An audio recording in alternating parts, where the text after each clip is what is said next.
Okay, good evening, friends. As you all know, we are continuing with the series on the parables of Jesus.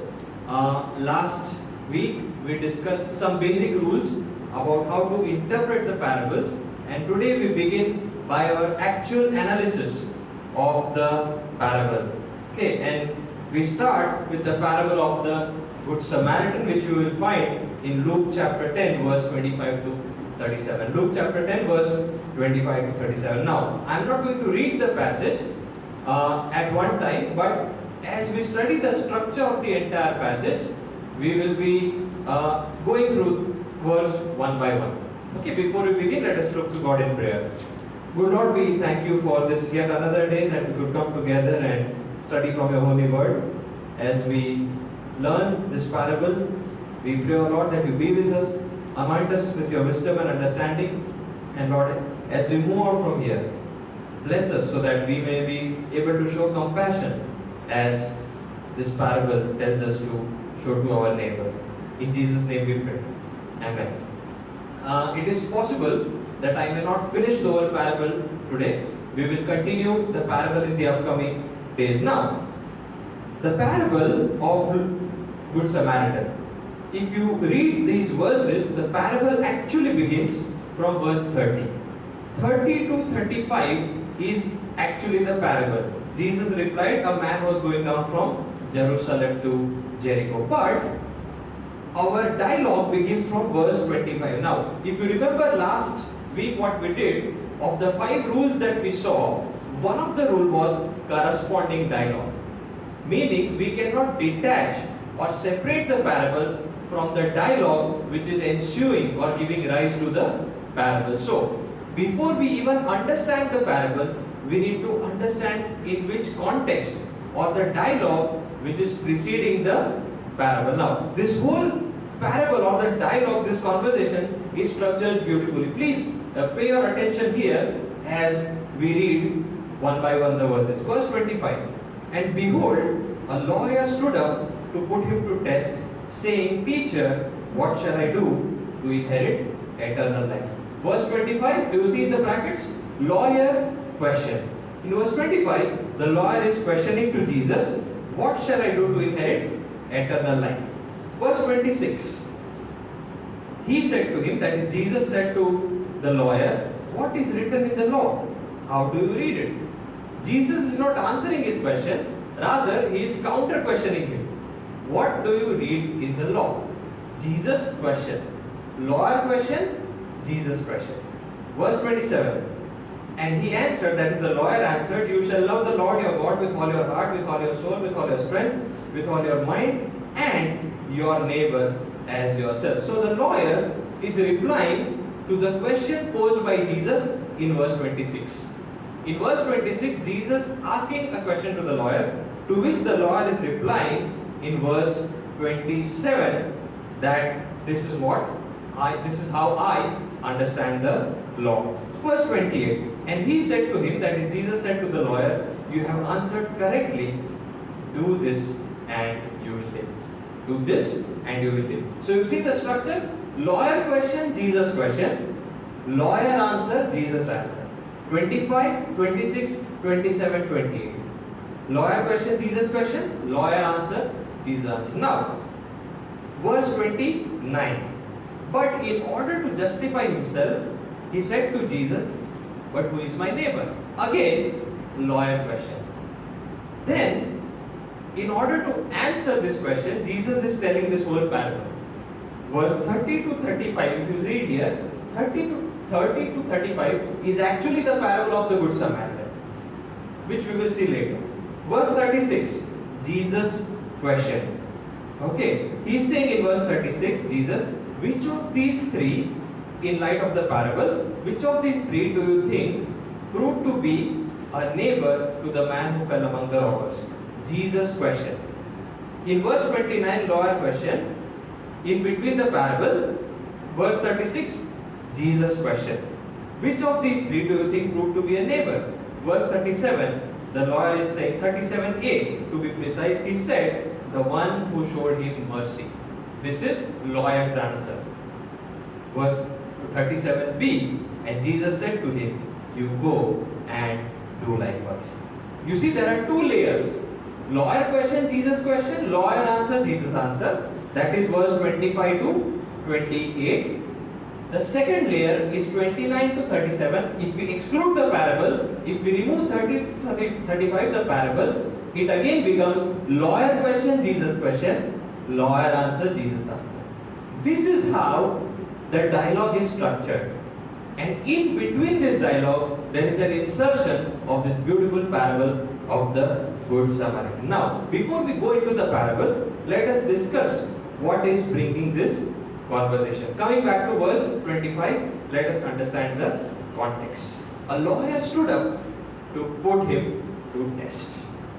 Now, in those days, very much like our days, the rabbi or the teacher would normally stand and the disciples would sit. You read the Sermon on the Mount, Jesus is standing and preaching, the other people are sitting. He's standing in the boat on the seashore preaching, the others are sitting. Nowhere the disciple stands in front of the rabbi. He always sits because he seeks to learn. That is the Middle Eastern culture. Now here, when lawyer is standing up, lawyer stood up to put him to test. That is what Luke says. The lawyer did not sit at the feet of the rabbi to learn something from him. He is rather standing up. His posture itself is a communication. His posture is a means of communication. He stands up not to learn from the rabbi, but to test the rabbi. The lawyer is standing not to learn from the rabbi, but to test the rabbi. Now, he is thinking, because Jesus is talking a lot about eternal life, there are two possibilities. Either the lawyer wants to know something about what eternal life is all about, or secondly, he wants to trap Jesus. He is laying a trap for Jesus, that somewhere Jesus will say something. Maybe he will deny the Mosaic law, maybe he will deny certain Jewish traditions, and we will catch him red-handed. Maybe he will deny some aspects of Mosaic law, no need of this, or he may deny some of the Jewish traditions that they were following, and we will trap him. Maybe he is trying to catch Jesus off guard. But Jesus' question exposes his own views. When Jesus is, instead of answering the lawyer, when he questions the lawyer, he is exposing the lawyer's intentions. Now, it is interesting, the question itself has a fallacy. If you read the question carefully, what shall I do to inherit eternal life? Now, the lawyer could have asked, how can I obey God? The lawyer could have asked, how can I obey God? That would have been a more valid question. Now, why this question itself is a fallacy, we will see.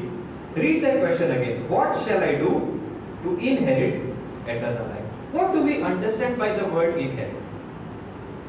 If I say, what can I do to inherit my father's property? Absolutely nothing. The most I can do is wait for my father to die. That is the most I can do, to wait for my father to die.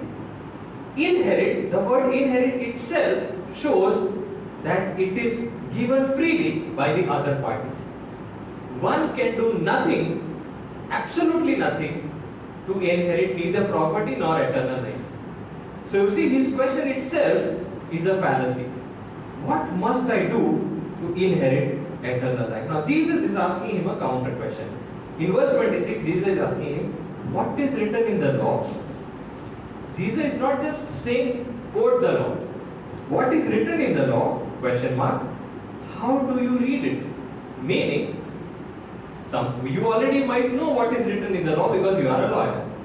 Jesus is more interested in how you are interpreting the law. He may quote some parts of the law. He was a lawyer. He is more interested in how he is interpreting the law. And so Jesus is asking not one but two questions. What is written in the law? Secondly, how do you read it? In other words, how do you interpret what is written in the law? That is Jesus' point of contention. Now, if you see this, here we see two verses. He is quoting two verses. In 27, the lawyer answer part, he is saying love the Lord, and then he is saying love your neighbor. Now in some Bibles, you will find footnotes. Right? One is Deuteronomy 6:5, Other one is Leviticus 19:18. Let me read it for you. Deuteronomy chapter 6 verse 5. Deuteronomy 6 verse 5. It says, "You shall love the Lord your God with all your heart, with all your soul, and with all your mind." This verse basically talks about loving God. The other one is Leviticus 19 verse 18. It says, "You shall not take vengeance or bear a grudge against the sons of your own people." Underline, the sons of your own people, "but you shall love your neighbor as yourself. I am the Lord." Basically, the Lord might have understood, we can just speculate, that when God is asking, when He is talking of neighbor, it is the Jewish neighbor and not the non-Jewish neighbor. Because here it says, do not hold vengeance or grudge against the sons of your own people. Okay, so the Gentiles, not explicitly but implicitly, are moved out of the equation, and that is what we can assume the lawyer might have understood when he is quoting these two verses. You shall love the Lord with your heart, soul, strength and mind, and secondly, love your neighbor. Now Jesus' answer is strange. He says, "You have answered correctly, do this and you will live." Now the question comes, is eternal life so cheap? Can eternal life be earned so easily? Is Jesus trying to tell us through his answer, you can earn eternal life? Nothing. Do what the Lord is doing. Love God, love neighbor. You are done. Is that what Jesus is trying to say? Is that what Jesus is trying to say, that you can earn eternal life? By your own efforts, you can achieve that kind of a life? That is the idea that comes out here. But what Jesus is trying to tell us is, what he is saying is that, my friend, lawyer, your question is false. That's what Jesus is trying to show him. It's like saying, it's very simple. There is a wall. You jump the wall, you get eternal life. How high is the wall? Oh, only 20 feet. It's like saying, you jump the wall, you get eternal life. As simple as that. Well, how high is the wall? Just 20 feet. We all know in our sane mind that except for Super Mario, no one can jump that 20 feet more. Correct? So, when Jesus is telling us, do that and live, what he is actually trying to tell the lawyer is, my friend, you are somehow mistaken. Maybe what you have quoted, the verses are right, but your understanding that you can gain eternal life by your own efforts is completely wrong. But this fellow, maybe he is slow to learn, he does not catch up with what Jesus is trying to say. So, like a chewing gum, he is trying to stretch his argument in front of Jesus. He is trying to stretch his arguments. Now, verse 29, the second part. Okay, lawyer question, Jesus question, lawyer answer, Jesus answer. Now we move to the second part, lawyer question. Verse 29. But desiring to justify himself, he said to Jesus, and who is my neighbor? Now, this tells us about the working, the process that is going on in the mind of the lawyer. The lawyer is thinking, okay, two parts. Jesus said you do this and you live. Fine, great. Love God, love neighbor. Well, how can I love God? Follow the law. Give tithes, go to temple 3 times a day, pray, right? Do whatever sacrifice they are needed. Well, loving God, maybe I think I'm fine with that part. Part A, I'm clear. Let me focus on part B. Now, Jesus, if you only tell me who is my neighbor, no, I can gain eternal life, I may not need you. Right? That is the Lord's intention.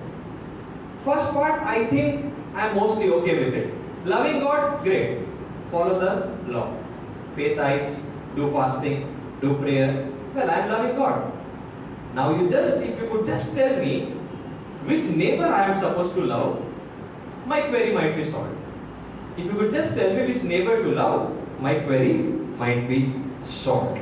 That is the idea in the mind of the Lord. Now, the word that Luke uses is interesting.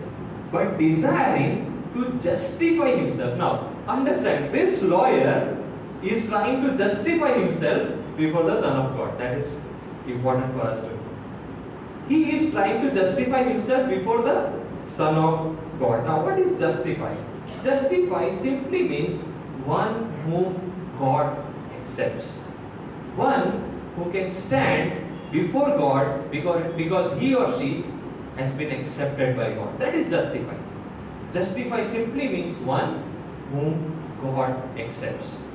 Okay, now, what he thinks is he can be acceptable before God by his own efforts. That is the fallacy that he has been following all through his conversation with Jesus. That he can be acceptable to God, he can make himself acceptable to God by his own efforts. That is where the lawyer gets it completely wrong. Maybe he was thinking, Jesus gave a list of things. 1, 2, 3, 4, 5 things you have to do for your neighbor. These 5 things you do. With God, lawyer, you are fine, no problem. With neighbor, you do these 5 things and you get eternal life. He may be expecting that Jesus will give him a list of things to do by which he can justify himself.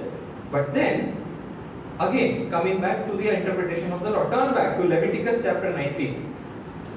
We read verse 18, which basically talks about the Jewish people of your own, some sons of your own people. There is another verse that is 34.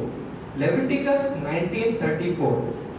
It says, "You shall treat the stranger who sojourns with you as the native among you, and you shall love him as yourself, for you were strangers in the land of Egypt. I am the Lord your God." Here, it talks of sojourners. Okay. Now, how Jesus will define neighbor is what the lawyer is interested in. He just wants to know how Jesus interprets the so-called term neighbor. Once Jesus defines neighbor for me, my job becomes easy. So he is waiting for Jesus to explain or interpret the term neighbor for him, and then he can do the rest. And now, through this parable, can you just scroll down, sorry. Now we move into the actual parable, 30 to 35. Through this whole parable, Jesus is redefining, I will say, the term neighbor for the lawyer. Jesus is redefining the term through his whole parable. Now, if you look at it carefully, ABC, main theme, CBA. This is how the parable is structured. Technically, we call it prophetic rhetorical template, inverted parallelism with center climax. I repeat, inverted parallelism with center climax, meaning the climax of the parable, the central idea of the parable is in the center. And then there is parallelism but inverted. ABC, CBA. ABC, CBA. So C and C are talking about similar things. B and B are talking of similar things. A and A are talking of similar things. The main idea of the parable lies in the center, that is the main thing. Now, come back to the parable, 30 to 35, the verses. Verse 30.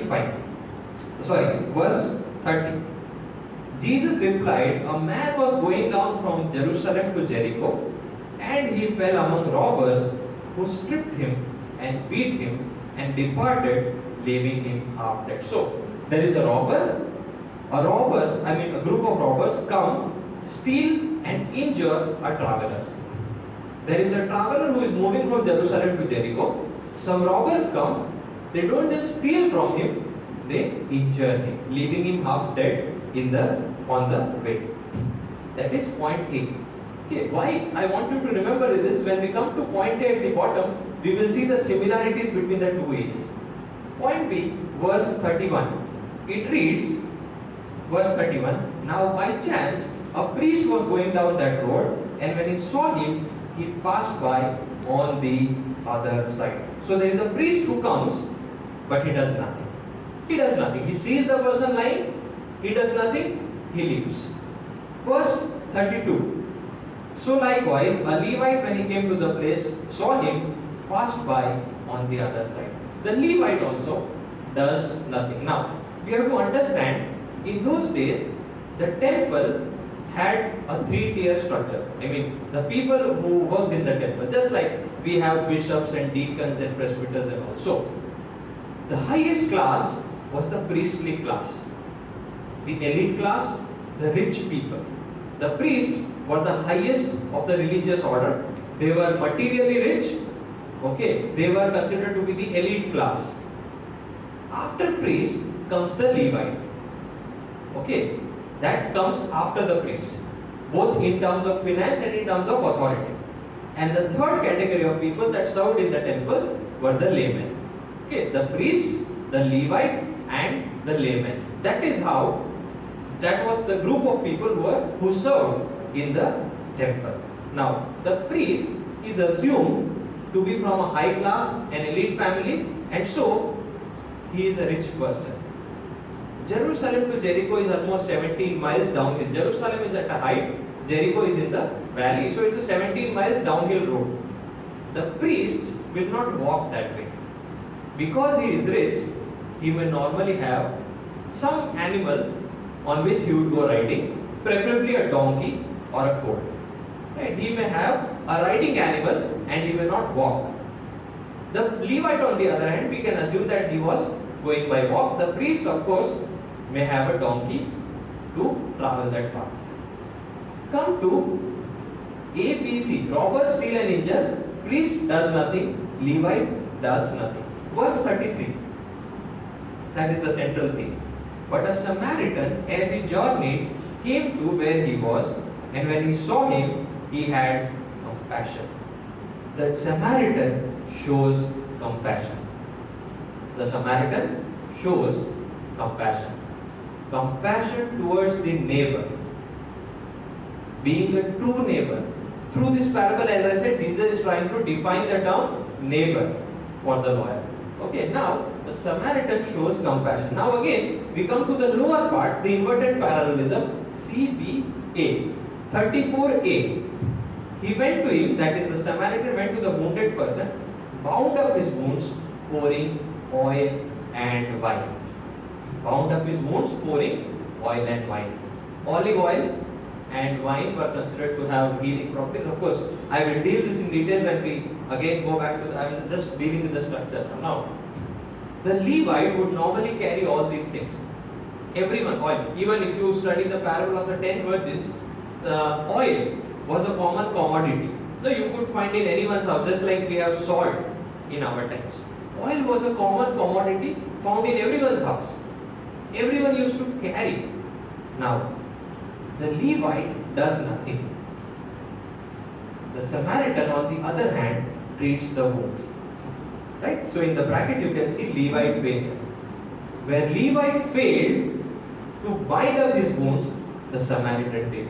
C. Point C, are you following? Where the Levite failed to bind up the wounds of the victim, the Samaritan succeeded. Now, 34b, it says, he did not just bind up his wounds, then he set him on his own animal and brought him to an inn and took care of him. Now, as I said, the priest, the high class person, would not be going by walk. He is surely traveling on an animal. He had an animal and he could have transported the victim safely to an inn or some other place. Right? He does not. You see, Pharisee failure, transport man. Where Pharisee failed, although he had an animal, he did not transport the wounded person. The Samaritan succeeded where the Pharisee failed. Point B. I hope you are following. This is something different. Right? Where Levite fails, does nothing. In point C, here in the inverted parallelism, we see the Samaritan binds up the wounds. Point B, where the priest fails, does nothing.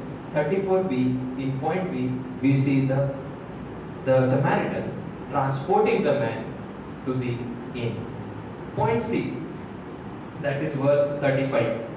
It says, and the next day he took out 2 denarii, gave them to the innkeeper, saying, take care of him, and whatever you spend, I will repay you when I come back. Compensates for the thief. The thief, the robbers stole money from the traveler, the wounded person. Here he is spending money. He is compensating for the loss that this victim has suffered. Point A, point A.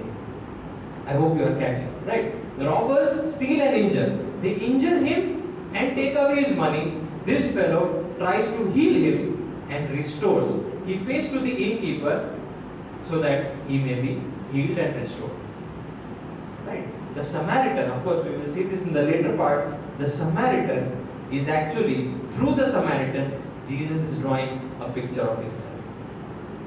Someone who spends money, spends out everything he has to heal the wounded, that is you and me. Okay, now we come back to the study of the parable. A, B, C, main theme, C, B, A. Coming back to parable, verse 30. A man was going down from Jerusalem to Jericho. Some things I have already said. I will briefly repeat it. 3 categories of people serving in the temple: priest, Levite, layman. Jerusalem to Jericho, 17 miles downhill road. Now normally the priests work for 2 weeks. 2 weeks they would work in the temple and then they would go back. And when they are going back, they have enough possessions, because all the tithes and other things which they receive, they are taking back to their family. They used to live in Jericho, and after completing their 2 weeks of duties, they would go back from Jerusalem to Jericho. Okay, he was returning from his sacred duties. Wealthy person from the elite class, riding an animal. He is not walking, he is riding an animal. Now, here, and then it says, he fell among the robbers, that is the victim, who stripped him, beat him, and departed, leaving him half dead. So, now, it is possible that this person who was wounded might have something valuable with him. The robbers will only beat him if he resisted. If he would have given everything he had, they would not have beaten him. But because we can believe that he resisted, when they tried to snatch some things from him, they beat him, left him unconscious, left him half dead. Now, the issue is about identity. We have no idea about the identity of the victim, because there are marks of identity. For example, clothes are a mark of identity. If someone is wearing a turban, we can make out, oh, he must be a Punjabi. If someone is wearing a lungi, even from the style of the wearing lungi, we can make out that he is from so and so state of South India. Right? Dress is one of the marks of identity. Now here it says he was left naked. So even those who would see him, by seeing him we cannot guess his identity because he has no dress. Secondly, language and speech are the marks of identity. By a way a person speaks, we can make out that he or she is from so and so state. Now he is lying unconscious. He is not speaking. So all the markers of his identity are erased. All the markers of his identity are erased. And so we have absolutely no clue whether this person, we can assume he must be assumed, but we are not sure. The identity of this victim is nowhere to be found. Okay. Now the priest comes, and priest is thinking. He sees the man lying on the side of the road. He is naked. He is unconscious. Maybe he is bleeding. Now the priest has 3 possibilities. Please follow me carefully. First, suppose that he is dead. The priest does not even know whether he is dead or alive because he is unconscious. Not just his identity markers are removed, but we don't even know, at least the person who are in the parable don't know whether he is dead or alive. Okay, and now let us assume, first possibility, the person is Jew and he is dead. We are just assuming, okay, like equations. Let us assume he is Jew and he is dead. Now, if dead Jew means Suppose he touches a dead Jew, then he becomes ceremonially unclean. If the priest touches a dead body, a corpse, the priest becomes ceremonially unclean. Okay, he becomes ceremonially unclean. So instead of going to Jericho, he has to go back to Jerusalem and go through all the 1 week purification rituals. Instead of going back home, he has to make a U-turn, go back to Jerusalem and go through all the purification rituals as mentioned in the law of Moses in the book of Leviticus. Okay, that is important. And he would lose his salary for 1 week because he has to be isolated. He cannot partake in the sacrifice. He cannot partake in the tithes. So it is not just a monetary loss, but it is loss in every way. Most importantly, he might become ceremonially impure if he is Jew and he is dead. First possibility. Second possibility, suppose he is a non-Jew. Then let him die on the road. The law doesn't say anything about it. If he doesn't do anything for a person, for a non-Jew, he would not be guilty by the standards of the law, and he would not be considered as to have been disobeying the law. Even if he leaves the person as it is, he would have been an ardent follower of the law. That is the second possibility. Now the third possibility is interesting. Let us assume the man is alive and somehow the priest finds in his heart to carry him to hospital or whatever place. What if he dies on the way? Suppose he is alive now, but while transporting him, he dies. What then? Now, the law says if a person dies in that fashion, you have to rend your clothes. Rend means tear your clothes. Right? If you read the book of Amos, he says rend your garments. No, tear your clothes. Now, what is the priest wearing? This holy clothing made of linen. Right? To rend such cloth is to destroy valuable property. To rend his clothes, to tear the priestly robes is equal to destroying valuable property. So he makes all these calculations very quickly. As he is on his donkey, we can assume. He is the man? Possibility 1, 2, 3. If he is a Jew and dead, if I touch him, ceremonially unclean. If he is non-Jew, well, that's okay for me, no problem. What if I transport him, he is alive and he dies on the way? Destruction of valuable property.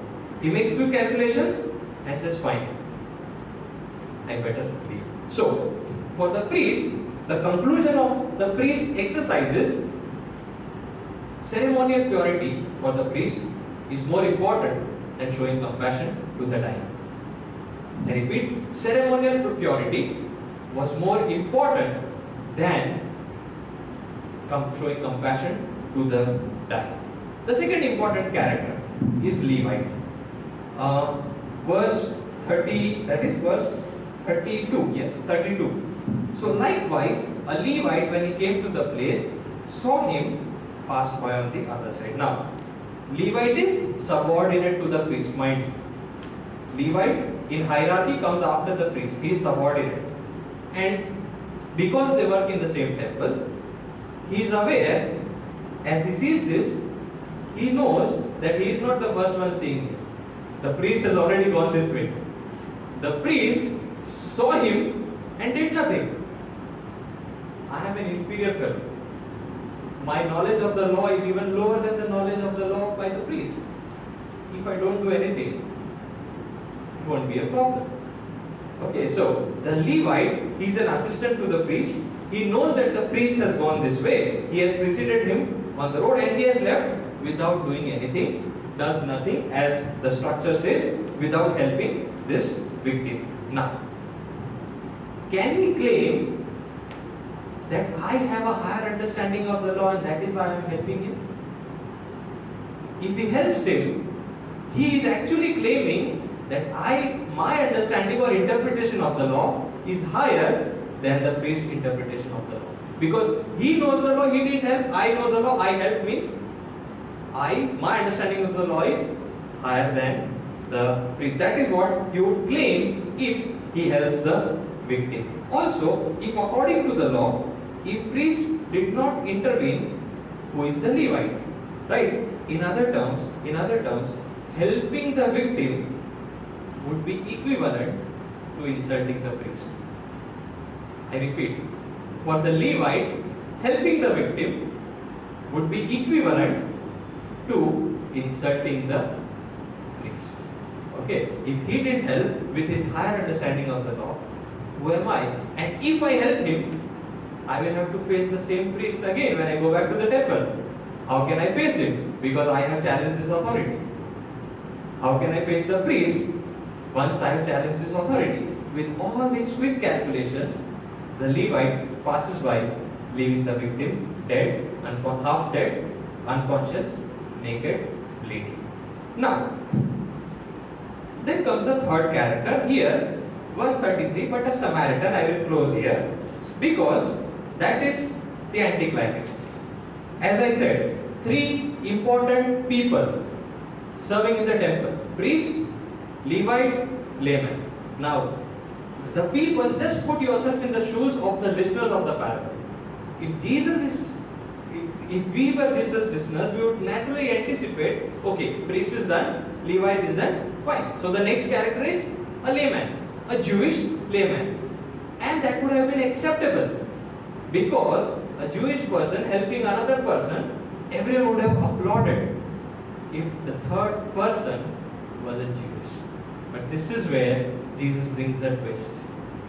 He brings a suspense in the parable and he introduces a third character who is not a Jew but a Samaritan. The introduction, this is the last line and then I will close. The introduction of the Samaritan as the protagonist of the story is itself the anticlimax of the parable. I repeat, the introduction of the Samaritan as the protagonist of the story of the parable is itself the anticlimax of the parable. We will continue with this parable in the next week. May God bless us all. Shall we look to God in prayer? Good Lord, we thank you once again for giving us this time where we could come together and study your word. And as we continue learning from your parables, open our hearts and minds, give us insight and the wisdom of the Holy Spirit so that we may not be just correct interpreters of the parable, but help us to live according to the motives and the ethical standards that you described through these parables. We commit the rest of the evening into your care. In Jesus' name we pray. Amen.